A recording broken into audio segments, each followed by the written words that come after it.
I may roll into it up here. Yeah, let's roll into it in a second.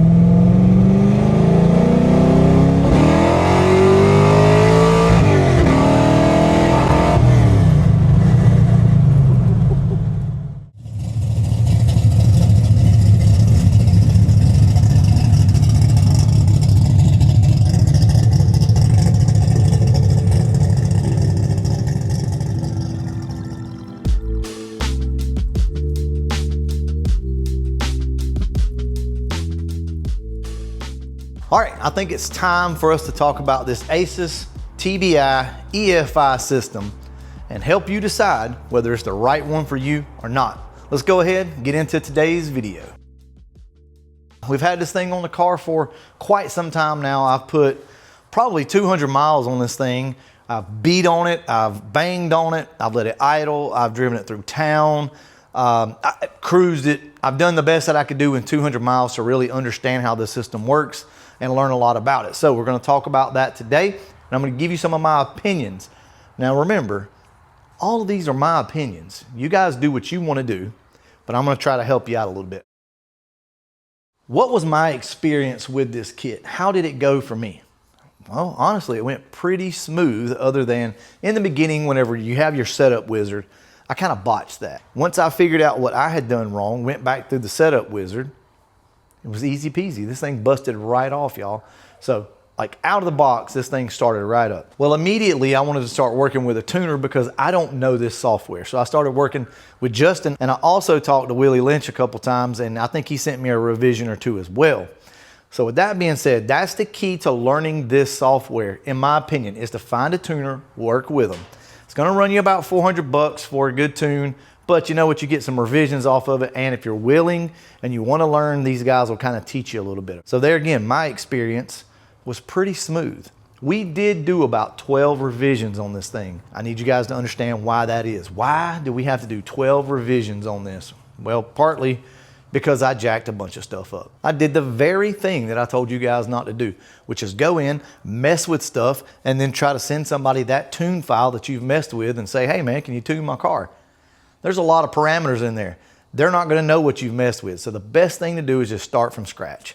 And I didn't do that because I didn't tell them I hadn't messed with anything. So that cost us about 12 revisions. With all that being said though, my experience has been pretty good with this. It's not been perfect, but it's been pretty good.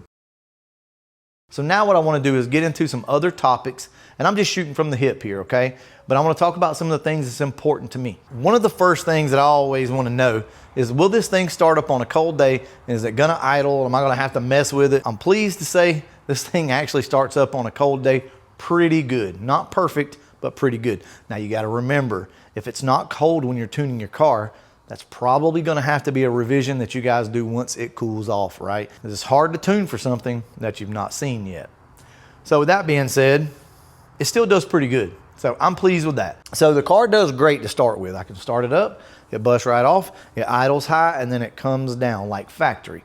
The issue that I can't seem to work out of it is once it's hot, sometimes it wants to high idle and not come down like it needs to. It's not that big of an issue, but it does idle high for a little longer than what I want it to before it falls back down. All right, so the next thing is gonna be performance. What's the performance like on this? Well, guys, it flows basically 1,000 CFM. As long as you're supplying the correct amount of fuel and those blades open up, you got 1,000 CFM carburetor essentially, or throttle body or whatever.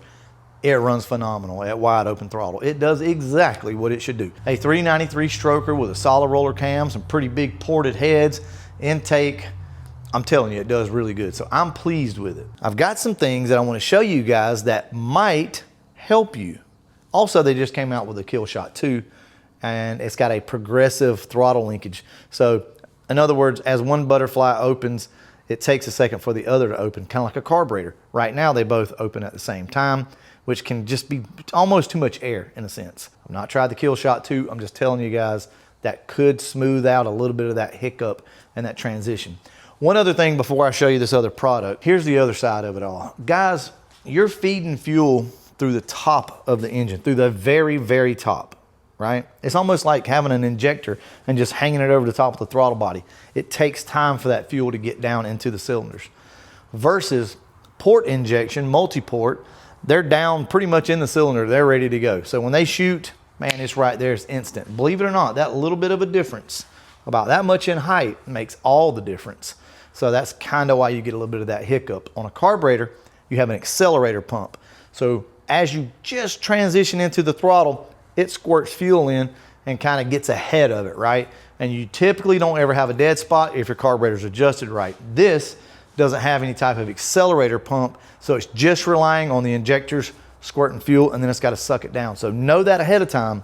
There might be a slight hesitation in yours. It'll be very slight, and it's honestly not really a problem for me. So with that being said, I got a new product that I want to show you guys. All right, so in this box from Nomadic Dyno, so this is Bryant. He's also another recommended tuner from Aces. Here's his information right here. Bryant sent me some of these reducers, and what they are, they're restrictors. So you have different sizes. So you have small, medium, and large. See the difference in diameter?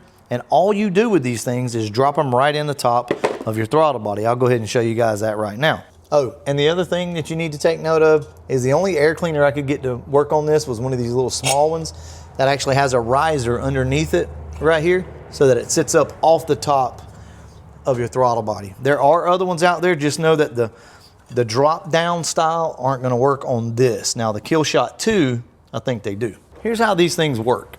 You see the throttle body over here? There's nothing in it, right? You take these and you literally just drop them in. Okay, put them in like this in any configuration you want to try. Now right now these are like a prototype, okay? Then you take this little thing right here and it drops in and it locks in. So okay, so when you put your air cleaner back on here, it just pulls down on top of everything.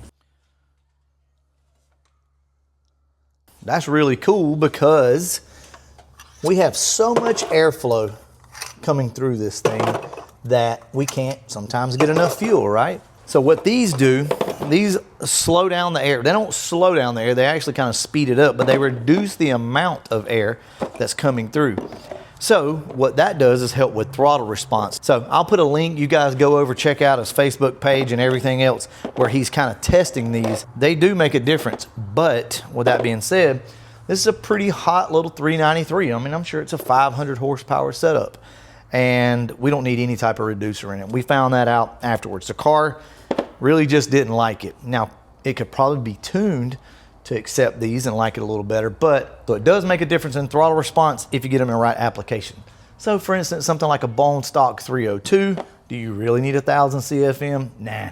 So you can take one of these or 4 of these, go to the small ones or mix them up, put, you know, medium in the front, small in the back, small in the front, medium in the back, large if you want to. It doesn't matter, you guys get what I'm saying. You can play around with it, see if it works. So that's the type of stuff that you got kind of happening with Aces right now. Everybody's trying to find their own way. They're coming up with new products, new designs, new ideas.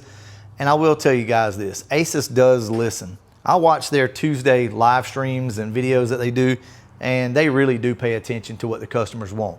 Everybody wanted a progressive throttle linkage. Well, the KILLSHOT 2 now has a progressive linkage.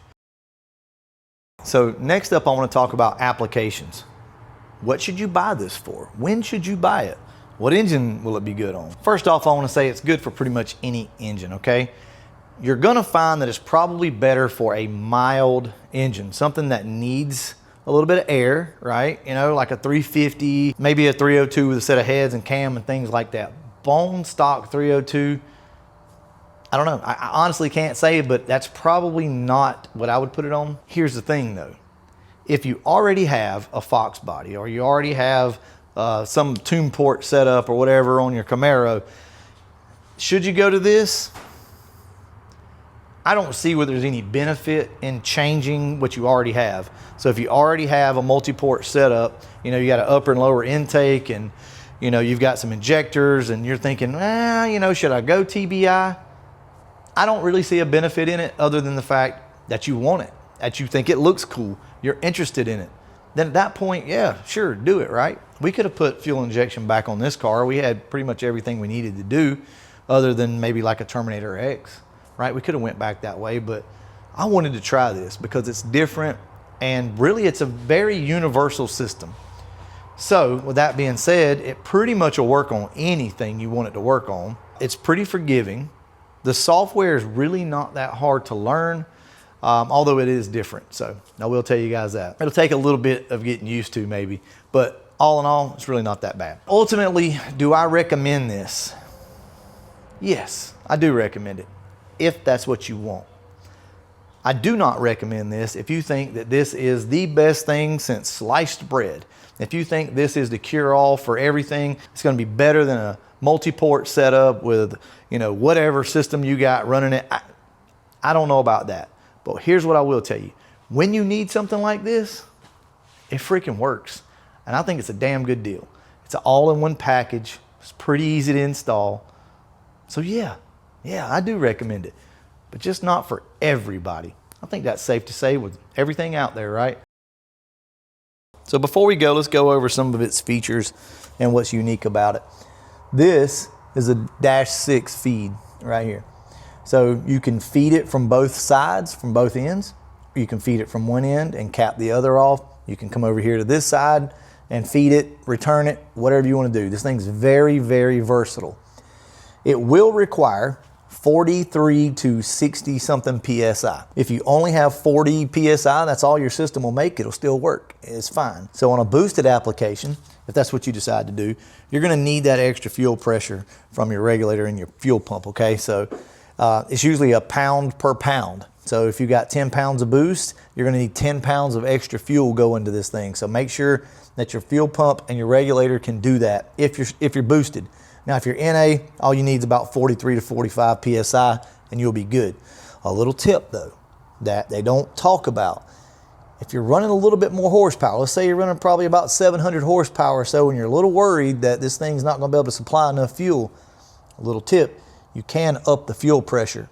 Try somewhere around 60 PSI and see if you can't feed this thing a little bit better. So it does bolt onto a carbureted intake, so it goes right on just like a carburetor does. All of your linkages and everything over here, you can buy these off Amazon. They work, they're just like what goes on a carburetor. As a matter of fact, all this came off of my old carburetor. Something else that's cool, look at this. There's a lot of you freaking out right now, right? Like, man, don't do that, you're gonna flood it. You're not gonna flood this thing out because remember, it's fuel injected. So it's pretty cool. It looks like a carburetor kinda, and it's fuel injected. Guys, I think that's about it. I like the kit. If you guys are interested in it, go over and check it out. It's a really good price for what you get. And that's the thing to me that's really important is you can go out and you can buy more expensive kits. I hate to say that this is a budget kit because none of this is cheap, okay? Truth be known, I just got a discount on this thing. So it wasn't given to me. I still had to choose to buy it. I was gonna buy it regardless because I wanted to try it. I'm telling you, this can simplify so many of your problems, so many of your problems. If you get the Royal Flush, it comes with a built-in CDI box, you get the distributor, you get everything. It's a plug-and-play system. You could take this Royal Flush and put it on an engine on a crate and start this thing up. As long as you had fuel, like on an engine stand, you could get this thing to run. It's a standalone kit. That's what I like about it. They also sell the fuel pumps, the fuel systems, all that stuff. So you can get all that from them if you'd like. Already had mine. Oh, if anybody's wondering, I'm running a 340 pump in this car. Well, guys, I think that covers about everything with it. You just got to make your mind up. Is this what you want, or do you want to go a different route? I don't know. That's for you to decide. Anyway, I'm going to go ahead and wrap this video up. And as always, it's just me. Thanks for watching.